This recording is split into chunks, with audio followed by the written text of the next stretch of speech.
भैया लोग नमस्कार।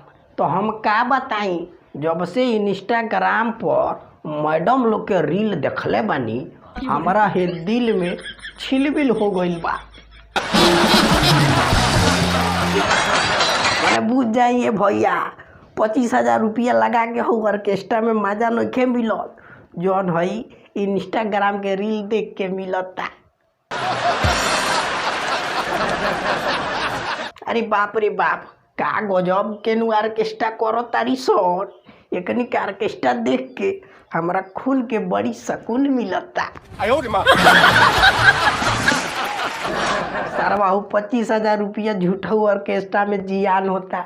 एकरा से बढ़िया करिए के 2-4 रुपया दे के अब बोला लेहल जाइत। ऐसे ने इंस्टाग्राम के रील चलत रही नु तो देखो तनी कि आवे वाला समय में ऑर्केस्ट्रा बंद मत हो जाओ।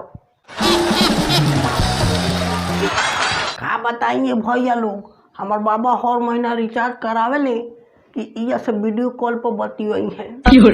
बाकी बुझ जाई नु कि सगरी नेट एकनी के रील देखले में खत्म हो जाता।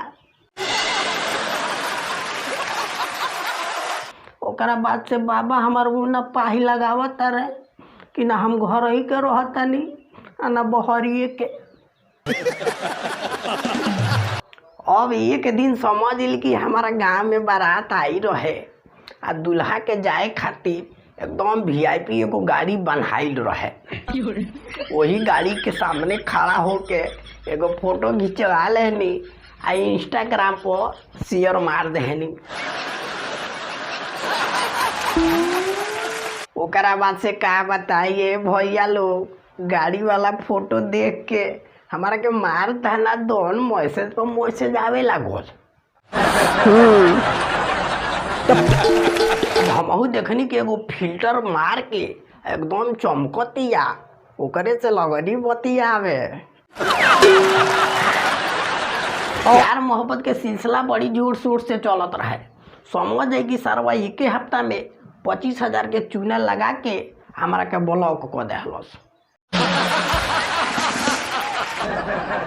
अब जहिया से हमारा के ब्लॉक कैलस वही दिन हमारा ई बात के एहसास भइल कि जान जान कह के केतना लइकन के जियान कैले बिया, कि जान जान कह के केतना लइकन के जियान कैले बिया। आ ई तो इंस्टाग्राम पर प्यार के दुकान कैले बिया। बुझ जाइए भैया लोग, अपना बाबू है सोना के चूना लगा के चल गए। ये से का करी, कसम खा लेली कि अब हम इंस्टाग्राम वाली से कहियो प्यार ना करब आ ना चैट करब।